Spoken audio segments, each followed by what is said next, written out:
اتنے مہینے تڑپانے کے بعد تم ایک رات میں حساب برابر کرنا چاہتی ہو میری چالاک بیوی، وہ بھی مسکراتا ہوا اس کے پیچھے پیچھے آتا ہوا کہہ رہا تھا۔ وہ شرماتے ہوئے اس کے آگے چل رہی تھی بنا جواب دیے۔ دونوں نے ناشتے کے لیے ہینڈ پمپ سے اپنے ہاتھ دھو رہے تھے۔ شاہمیر کی گہری مسکراتی ہوئی نظریں ہینڈ پمپ پر ہاتھ دھوتے ہوئے میرا سے ہٹ نہیں رہی تھیں۔ روم کے اندر واپس آ کر دونوں اپنے ہاتھ ٹاول سے خشک کر رہے تھے۔ وہ دونوں پرانے ڈیزائن کی کرسیوں پر آ کر بیٹھ گئے تھے۔ سامنے رکھی ہوئی ٹیبل پر ناشتے والی ڈش سے شاہمیر نے کپڑا ہٹایا تو اندر گرما گرم پراٹھے اور آملیٹ بنا ہوا تھا، اور ساتھ میں بسکٹ اور تھرماس میں گرم گرم خالص دودھ کی چائے تھی۔ دونوں کو اس وقت بہت بھوک لگی ہوئی تھی، اس لیے اتنا ہیوی ناشتہ دیکھ کر دونوں نے ایک دوسرے کی شکلیں دیکھیں، کیونکہ ان کی ڈائٹ کے حساب سے یہ ناشتہ بہت ہیوی تھا۔ میر صبح صبح پراٹھے، میرا نے منہ بناتے ہوئے کہا، کیونکہ اس کو پراٹھے وغیرہ کھانے کا بالکل ایکسپیرئنس نہیں تھا۔ میری جان، میں نہیں لے کر آیا، گاؤں کی کچھ عورتیں ہمارے لیے بہت خلوص سے بنا کر لائی تھیں تو میں منع نہیں کر سکا۔ آج کھا لو، شام تک میں گھر پر ہی سلنڈر اور کچن کے سارے سامان کا انتظام کر دوں گا۔ تمہیں کھانا بنانا آتا ہے؟ شاہمیر نے نوالا بنا کر اس کے منہ میں ڈالتے ہوئے پوچھا۔ ہاں، کچھ بیسک سے کھانے بنانے آتے ہیں جو امی جان نے مجھے سکھائے تھے، مگر مجھے روٹی بالکل نہیں بنانی آتی، کیونکہ امی جان مجھے جب بھی روٹی بنانا سکھاتی تھی مجھ سے کبھی بھی گول روٹی نہیں بنتی تھی۔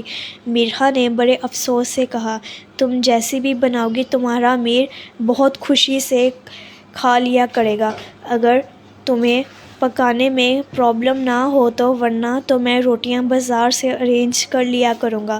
اگر تم ایزی ہو کر کھانا بنا سکتی ہو تو ٹھیک ہے، نہیں تو تھوڑی بہت کوکنگ تو مجھے بھی آتی ہے، سالن میں بنا لیا کروں گا اور روٹیاں ہم بازار سے لے لیں گے۔ شاہمیر نے کسی بھی طرح کا میرا پر دباؤ نہیں ڈالا تھا۔ نہیں میر، میں اتنی بھی پوہر نہیں ہوں، مجھے امی جان نے بیسک کھانے بنانے سکھائے ہیں، اور باقی کے میں یوٹیوب سے دیکھ کر سیکھ لوں گی۔ میں آپ کے لیے کھانا بنانا ضرور سیکھوں گی، اور مجھے بہت خوشی ہوگی اگر میں آپ کے لیے کھانا اپنے ہاتھوں سے بناؤں گی۔ بس کبھی کھانا صحیح نہیں بنے تو آپ مجھے ڈانٹیے گا مت۔ وہ شاہمیر کے ہاتھ سے نوالے کھاتے ہوئے ہنستے ہوئے بولی، ہو ہی نہیں سکتا کہ میں تمہیں کھانے کے لیے ڈانٹوں۔ تم جیسا بھی کھانا بناؤ گی میرے لیے وہ ورلڈ کا سب سے بیسٹ کھانا ہوگا، اسی لیے تم بے فکر ہو کر روز روٹیاں سالن جلا کر پکانا، میں کھا لیا کروں گا۔ شاہمیر ہلکا سا قہقہ لگا کر ہنستے ہوئے بولا، جی نہیں، میں اچھا کھانا بنانے کی پوری کوشش کروں گی، آپ میرا مذاق مت اڑائیں۔ دونوں ہنستے ہوئے باتیں کرتے کرتے ناشتہ کر رہے تھے۔ چاچی جان، میرب ناشتے کے لیے ٹیبل پر کیوں نہیں آئی ہے؟ آج اس کا میاں گھر نہیں آئے تو کیا وہ بھی ناشتہ کرنے کے لیے روم سے نہیں نکلے گی؟ مہک اپنی چاچی جان سے کہہ رہی ہوتی ہے، رومان شاہ کی ماما سے۔ مہک کو صبح اٹھ کر یہ پتہ چلا تھا کہ رومان شاہ 2-3 دن کے لیے ترکی گیا ہے۔ سب لوگ بیٹھے ہیں، آرام سے ناشتہ کر رہے تھے، مگر وہ جیلس بلی میرب کو ڈھونڈ رہی تھی، کیونکہ رومان شاہ کے ہوتے ہوئے تو وہ میرب سے بات تک نہیں کر سکتی تھی۔ اسے تنگ کرنے کا تو سوال ہی پیدا نہیں ہوتا۔ رومان شاہ کے غیر موجودگی میں اسے ایک زبردست موقع ملا تھا جو وہ ضائع نہیں کرنا چاہتی تھی۔